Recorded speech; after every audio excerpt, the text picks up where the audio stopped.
அயலான், captain Miller, Guntur காரம், ஹனுமான் இந்த படங்கள்லாம் ஒரு சூப்பரான வசூல் எடுத்துகிட்டு இருக்கு. முக்கியமாக அயலான், கேப்டன் மில்லர் இந்த ரெண்டு படங்குமே தமிழ்நாட்டில் ஒரு சூப்பரான கலெக்ஷனை தொடர்ந்து எடுத்துக்கிட்டு இருக்கு. அதில் 3வது நாள் நேற்று ஞாயிற்றுக்கிழமை ஒரு மிகப்பெரிய வசூல் எடுத்திருக்கு. எவ்வளோ அப்படிங்கிறது பார்ப்போம். அப்புறம் ஹனுமான் பார்த்தீங்க அப்படின்னா நேற்று 3வது நாள் இந்த 2 நாளை விட டபுள் மடங்கு வந்து வசூல் பண்ணியிருக்கு. எவ்வளோ அப்படிங்கிறத இந்த வீடியோவில் நம்ம தெளிவாக பார்ப்போம். இது இல்லாமல் இன்னும் சில படங்கள், நேற்று ஒரு படம் வந்திருக்கு, நான் சாமி ரங்கா அப்படிங்கிற படம், அப்புறம் சைந்தவ், நேரு, டங்கி, சலார் இந்த படங்களோட வசூல் எல்லாத்தையுமே, சில படங்களுக்கு ஷேரு, ப்ராஃபிட் டீட்டெயில்ஸ் எல்லாத்தையுமே பார்க்க போகிறோம். அதுக்கடுத்ததான் இன்னொரு முக்கியமான படம், அந்த படத்தோட வசூலையுமே நம்ம பார்க்க போகிறோம். 38 years of Vikram. So Kamal Haasan அவர்களோட 1986ஆம் ஆண்டு வந்து ஒரு மிகப்பெரிய வசூல் படமான விக்ரம் படத்தோட கலெக்ஷனை தான் இந்த வீடியோவில் பார்க்க போகிறோம். ஸோ வீடியோக்குள்ளே போகிறதுக்கு முன்னாடி நம்ம சேனலில் நீங்கள் சப்ஸ்கிரைப் பண்ணல அப்படின்னா பண்ணிவிடுங்க, பக்கத்தில் இருக்க பெல் ஐகானை ப்ரெஸ் பண்ணிவிடுங்க. வாங்க வீடியோக்குள்ளே போகலாம்.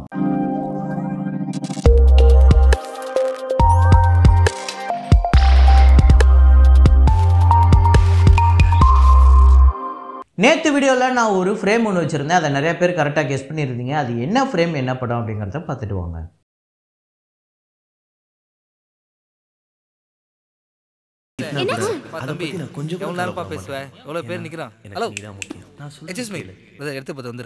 ஆமாங்க, தமிழ் படம் தான். தமிழ் படத்தில் நிறைய படங்களை ஸ்பூஃப் பண்ணியிருப்பாங்க. அதில் மௌனராகமையும் ஸ்பூஃப் பண்ணியிருப்பாங்க. அதில் மௌனராகமாக ஸ்பூஃப் பண்ண அந்த சீன் தான் நேற்று நம்ம ஃப்ரேமில் வச்சது. ஸோ இதை கரெக்டாக கெஸ் பண்ண முதல் 5 பேர் கிஷோர், அப்புறம் பிரசன்னா, எட்வின் தாஸ், அப்புறம் தவமயன், அப்புறம் சிவசங்கர். இந்த 5 பேர் தான் வந்து முதல்ல கெஸ் பண்ணியிருக்காங்க. இன்றைக்கான ஃப்ரேமை பாருங்கள், கெஸ் பண்ணுங்கள்.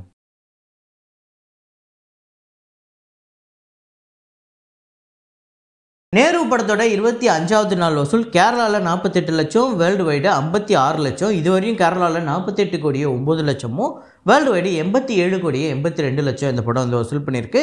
இந்த படத்தோட பட்ஜெட் 12 கோடி, தியேட்டர்கள் ரைட்ஸு 11 கோடிக்கு போயிருக்கு, ஷேரு 46 கோடியே 54 லட்சம். ஸோ ப்ராஃபிட்டு 35 கோடியே 54 லட்சம். இந்த படத்துக்கு ப்ராஃபிட் மட்டுமே கிடச்சிருக்குங்க. மிகப்பெரிய ப்ராஃபிட். இந்த படத்தை வாங்கி விற்ற, இந்த படத்தை எடுத்த ப்ரொடியூசர்லேருந்து எல்லாருக்குமே மிகப்பெரிய ப்ராஃபிட்டு, மிகப்பெரிய லாபத்தை கொடுத்துருக்கு. அப்புறம் காட்டேரா இந்த படத்தோட 17வது நாள் வசூல் கர்நாடகாவில் 91 லட்சம், 93 லட்சம் வேர்ல்டு வைடு. இதுவரையும் 71 கோடியே 72 லட்சம் இந்த படம் வந்து வசூல் பண்ணியிருக்கு. இந்த படத்தோட தியேட்டர்கள் ரைட்ஸ் 25 கோடிக்கு போயிருக்கு. இந்த படத்தோட ஷேரு 39 கோடியே 44 லட்சம். ஸோ 15 கோடிக்கிட்டே இந்த படம் வந்து ப்ராஃபிட் எடுத்திருக்கு, 14 கோடியே 44 லட்சம். இந்த படமே ஒரு பிளாக் பஸ்டர் திரைப்படமாக அமைஞ்சிருக்கு. டங்கி அந்த படத்தோட 25வது நாள் வசூல் இந்தியாவில் வந்து 1 கோடியே 14 லட்சம், வேர்ல்டு வைடு 1 கோடியே 68 லட்சம் இந்த வசூல் பண்ணியிருக்கு. ஒரு பெரிய வசூல் தான். இந்தியாவில் வந்து இதுவரையும் 252 கோடியே 76 லட்சமும், வேர்ல்டு வைடு 417 கோடியே 73 லட்சம் வந்து வசூல் பண்ணியிருக்கு. இந்த படத்தோட பட்ஜெட் 120 கோடி, தியேட்டர்கள் ரைட்ஸுமே 120 கோடிக்கு தான் போயிருக்கு. இந்தியாவில் 135 கோடியே 15 லட்சம் ஷேர் வந்திருக்கு. ஓவர்சீஸில் 84 கோடியே 13 லட்சம் ஷேர் வந்திருக்கு. டோட்டல் ஷேரு 219 கோடியே 28 லட்சம். ஸோ ப்ராஃபிட்டு 99 கோடியே 28 லட்சம் இந்த படத்துக்கு ப்ராஃபிட் வந்திருக்குங்க. ஒரு மிகப்பெரிய ப்ராஃபிட் எடுத்திருக்கு, தியேட்டர்கள் ப்ராஃபிட்டு.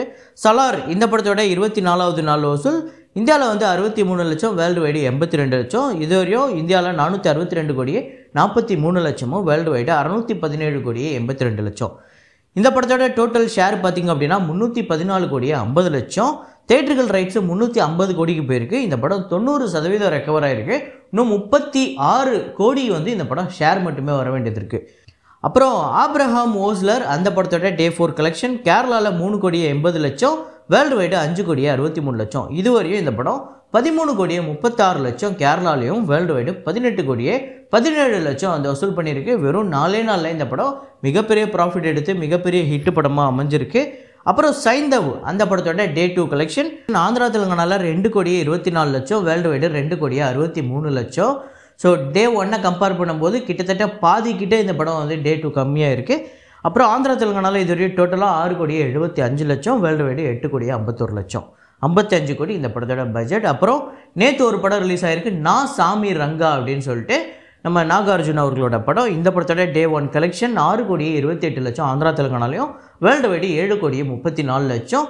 இந்த படத்தோட பட்ஜெட் 40 கோடி. ஸோ முதல் நாள் கலெக்ஷன் அப்படிங்கிறது சூப்பராக வந்திருக்கு. ஸோ இந்த படத்தோட 2வது நாள் 3வது நாள் எப்படி வருது அப்படிங்கிறத பார்ப்போம். அப்புறம் மெரி கிறிஸ்மஸ் அந்த படத்தோட டே 3 கலெக்ஷன் இந்தியாவில் வந்து 4 கோடியே 8 லட்சம், வேர்ல்டு வைடு 4 கோடியே 48 லட்சம். இதுவரையும் இந்த படம் இந்தியாவில் 10 கோடியே 20 லட்சமும் வேர்ல்டு வைடு 11 கோடியே 52 லட்சம் வந்து வசூல் பண்ணியிருக்கு. டே 1 டே 2 ஓரளவுக்கு பெட்டராக இருந்தது. இப்போ டே 2 டே 3 வந்து இன்னும் அதிக வசூல் எடுத்திருக்கு. இது அப்படியே வேர்ட் ஆஃப் மவுத்தில் பெரிய ஹிட் ஆகிறதுக்கு வாய்ப்பு இருக்குது அப்படிங்கிறது தான் உண்மை. அப்புறம் மிஷன் பார்ட் 1 அந்த படத்தோட டே 3 கலெக்ஷன் தமிழ்நாட்டில் 33 லட்சம், வேர்ல்டு வைடு 37 லட்சம். ஸோ தமிழ்நாட்டில் இதுவரையும் 71 லட்சமும், வேர்ல்டு வைடு 81 லட்சம் வந்து வசூல் பண்ணியிருக்கு. ஸோ இந்த படம் டே 1 வந்து பார்த்தீங்க அப்படின்னா ஒரு மோசமான கலெக்ஷன் தான் எடுத்துருந்துச்சு. கிட்டத்தட்ட 20 லட்சம்குள்ளே தான் எடுத்துருந்துச்சு. டே 2 கொஞ்சம் சில லட்சங்கள் அதிகமாச்சு. டே 3 இப்போ கிட்டத்தட்ட ஒரு 10 லட்சத்துக்கு மேலே அதிகமாக வந்திருக்கு. அதே மாதிரி டே 4 டே 5லாம் இந்த படம் வந்து வேர்ட் ஆஃப் மவுத்தில் பெரிய ஹிட் ஆகிறதுக்கு வாய்ப்பு இருக்குது அப்படின்னு ஒரு பக்கம் இதை சொல்லலாம். ஏன்னா இந்த படம் ஒரு கண்டென்ட்டாக, ஒரு படமாக இது ஒரு நல்ல படம் அப்படின்னு நிறைய பேர் சொல்கிறாங்க. படம் பார்த்தவங்க நிறைய பேர் உண்மையிலே இந்த பொங்கலில் வந்த தமிழ் படங்களில் இது உண்மையிலே நல்ல படங்க அப்படின்னு சொல்லியிருக்காங்க. ஸோ ஏஎல் விஜய் அவர்களோட இயக்கத்தில் அருண் விஜய் அவர்களோட நடிப்பில் வந்த இந்த படம் இதுவரை 81 லட்சம் வந்து வசூல் பண்ணியிருக்கு. இந்த படத்துக்கு பெரிய வசூல் ஆக வேண்டியது இருக்குது. அது வேர்ட் ஆஃப் மவுத்தில் ஒரு பெரிய மேஜிக் பண்ணுதா இல்லையா அப்படிங்கிறத நம்ம பார்ப்போம். ஹனுமன் அந்த படத்தோட டே 3 கலெக்ஷன் இந்த படம் உண்மையிலே துவம்சம் பண்ணுதுங்க. உண்மையிலே துவம்சம் பண்ணிக்கிட்டு இருக்கு. தமிழ்நாட்டில் 31 லட்சம், ஆந்திரா தெலுங்கானாவில் 8 கோடியே 39 லட்சம் வந்து வசூல் பண்ணியிருக்கு. கர்நாடகாவில் 2 கோடியே 22 லட்சம், கேரளாவில் 6 லட்சம், ரெஸ்ட் ஆஃப் இந்தியாவில் 7 கோடியே 58 லட்சம், ஓவர்சீஸில் 12 கோடியே 45 லட்சம். ஸோ 31 கோடியே 1 லட்சம் இந்த படம் வந்து வசூல் பண்ணியிருக்கு. உண்மையிலே வேறு லெவல் தான். அது மட்டும் இல்லாமல் இந்த படம் ரெஸ்ட் ஆஃப் இந்தியாவில், அதாவது ஹிந்தி பெல்ட்டில் பார்த்தீங்க அப்படின்னா டே 1 ஒரு கலெக்ஷன் எடுத்துச்சு, அதோட டபுள் மடங்கு டே 2 எடுத்தது. இப்போ அதோட கிட்டத்தட்ட டபுள் மடங்கு டே 3 எடுத்திருக்கு. ஸோ உண்மையிலே ஒரு பெரிய வசூல். இந்த படம் ஆல்ரெடி ஒரு ப்ராஃபிட் ஜோனுக்குள்ளே போயிடுச்சு அப்படின்னு சொல்கிறாங்க. அதை வரப்போகிற நாட்களில் நம்ம பார்ப்போம். ஸோ தமிழ்நாட்டில் இதுவரையும் 68 லட்சமும், ஆந்திரா தெலுங்கானாவில் 24 கோடியே 89 லட்சமும், கர்நாடகாவில் 4 கோடியே 65 லட்சம், கேரளாவில் 12 லட்சம், ரெஸ்ட் ஆஃப் இந்தியாவில் 14 கோடியே 85 லட்சம், ஓவர்சீஸில் 24 கோடியே 55 லட்சம், வேர்ல்டு வைடு 69 கோடியே 74 லட்சம் வந்து வசூல் பண்ணியிருக்கு. கிட்டத்தட்ட 70 கோடி கிட்ட இந்த படம் வந்து வெறும் 3 நாளில் வசூல் பண்ணியிருக்கு. இத்தனைக்கும் இந்த படம் வந்து பெரிய பேன் இந்தியா ஸ்டார் நடித்த படங்கள் அப்படியும் கிடையாது. இந்த படம் உண்மையிலேயே டே 1 ஒரு பெரிய கலெக்ஷன் எடுத்தது இல்லைன்னு நம்ம சொல்ல முடியாது. அதுக்கப்புறம் இந்த படம் இப்போ 2 நாள் கலெக்ஷன் எடுக்கிறது வேர்ட் ஆஃப் மவுத்தில் தாங்க. ஸோ உண்மையிலேயே ஒரு நல்ல வசூல். அப்புறம் குண்டூர் காரம் இந்த படத்தோட டே 3 கலெக்ஷன் தமிழ்நாட்டில் 30 லட்சம், ஆந்திரா தெலுங்கானாவில் 15 கோடியே 17 லட்சம், கர்நாடகாவில் 1 கோடியே 60 லட்சம், கேரளாவில் 2 லட்சம், ரெஸ்ட் ஆஃப் இந்தியாவில் 14 லட்சம், ஓவர்சீஸில் 3 கோடியே 28 லட்சம் வந்து வசூல் பண்ணியிருக்கு. வேர்ல்டு வைடு 20 கோடியே 51 லட்சம். ஒரு நல்ல வசூல் தான். ஆனால் இந்த படம் ஓப்பனிங் எப்படி பெருசாக இருந்தது அந்த அளவுக்கு இல்லை. ஸோ 2 நாளுமே, அதாவது கடைசி 2 நாள், 2வது நாள் 3வது நாள் 20 கோடிக்கு மேலே வசூல் பண்ணியிருக்கு. ஸோ எந்த அளவுக்கு இந்த படம் வந்து வசூல் பண்ணிடுது, ஒரு வெற்றி படமாக அமைதா இல்லையா அப்படிங்கிறத பார்ப்போம். ஸோ இந்த படத்தோட டோட்டல் கலெக்ஷன் தமிழ்நாட்டில் 1 கோடியே 2 லட்சம், ஆந்திரா தெலுங்கானாவில் 75 கோடியே 5 லட்சம், கர்நாடகாவில் 8 கோடியே 2 லட்சம், கேரளாவில் 7 லட்சம், ரெஸ்ட் ஆஃப் இந்தியாவில் 1 கோடியே 4 லட்சம், ஓவர்சீஸில் 29 கோடியே 24 லட்சம். ஸோ 3 நாளில் இந்த படம் வேர்ல்டு வைடு 114 கோடியே 44 லட்சம் வசூல் பண்ணியிருக்கு. ஸோ 100 கோடியே கடந்திருக்கு. அப்புறம் அயலான் படத்தோட டே 3 கலெக்ஷன் தமிழ்நாட்டில் 5 கோடியே 21 லட்சம். டே 1 டே 2வோட வசூல் அதிகமாக இருக்குது. அப்புறம் கர்நாடகாவில் 52 லட்சம், கேரளாவில் 20 லட்சம், ரெஸ்ட் ஆஃப் இந்தியாவில் 10 லட்சம், ஓவர்சீஸில் 1 கோடியே 5 லட்சம், வேர்ல்டு வைடு 7 கோடியே 8 லட்சம் இந்த படம் வந்து வசூல் பண்ணியிருக்கு டே 3. தமிழ்நாட்டில் இதுவரையும் 14 கோடியே 35 லட்சமும், கர்நாடகாவில் 1 கோடியே 26 லட்சமும், கேரளாவில் 40 லட்சம், ரெஸ்ட் ஆஃப் இந்தியாவில் 49 லட்சம், ஓவர்சீஸில் 5 கோடியே 61 லட்சம் இந்த படம் வந்து வசூல் பண்ணியிருக்கு. இது வரையும் 22 கோடியே 11 லட்சம் இந்த படம் இது வரையும் வேர்ல்டு வைடு கலெக்ட் பண்ணியிருக்குங்க. ஒரு நல்ல வசூல் தான். 3 நாளில் இந்த வீக்கெண்டு வந்து ஒரு நல்ல கலெக்ட் பண்ணியிருக்கு. அது மட்டும் இல்லாமல் இன்னும் 2 நாள் ஹாலிடே இருக்குது. ஸோ அதனால் இந்த படத்துக்கு ஒரு பெரிய வசூல் வரதுக்கு வாய்ப்பு இருக்குது. இப்போ கேப்டன் மில்லர் அந்த படத்தோட வசூலை பார்த்துருவோம். கேப்டன் மில்லர் டே 3 தமிழ்நாட்டில் 6 கோடியே 24 லட்சம், கர்நாடகாவில் 81 லட்சம், கேரளாவில் 68 லட்சம், ரெஸ்ட் ஆஃப் இந்தியாவில் 98 லட்சம், ஓவர்சீஸில் 90 லட்சம், 9 கோடியே 61 லட்சம் வேர்ல்டு வைடு வந்து கலெக்ட் பண்ணியிருக்கு. இதில் நல்லா பார்த்திங்க அப்படின்னா ரெஸ்ட் ஆஃப் இந்தியாவில் தான் ஹிந்தி பெல்ட்டில் கேப்டன் மில்லர் தொடர்ந்து ஒரு நல்ல வசூல் எடுத்துக்கிட்டு இருக்கு. அப்புறம் கேரளாலையுமே பெரிய வசூல். ஆக்சுவலாக கேரளாவில் 50 லட்சம் 60 லட்சங்கிறதே பெரிய வசூல்.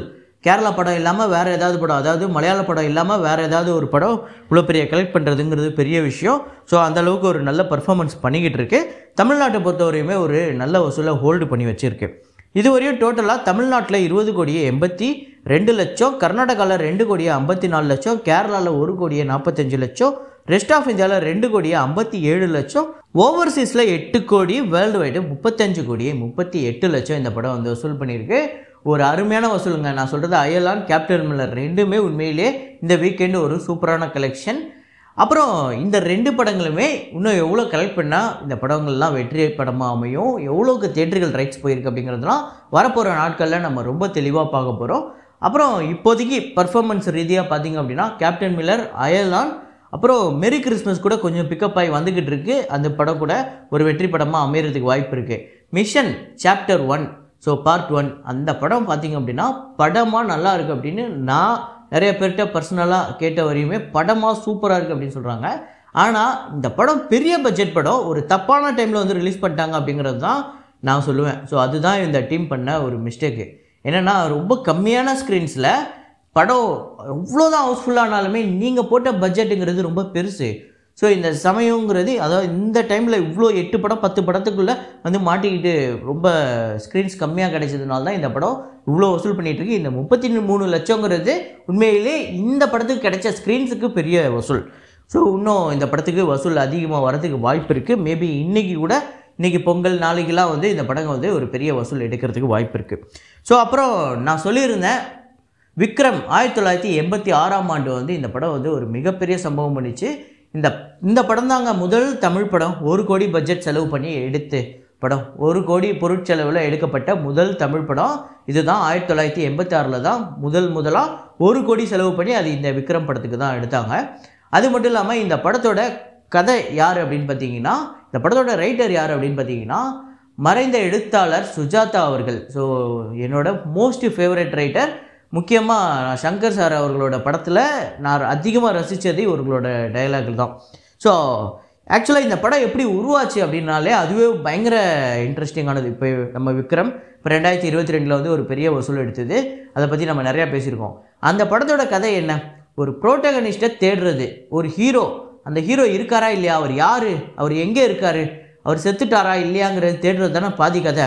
இதை தான் வந்து 1986ஆம் ஆண்டு கமல் சொன்ன ஒன்லைன் விக்ரம்க்கு.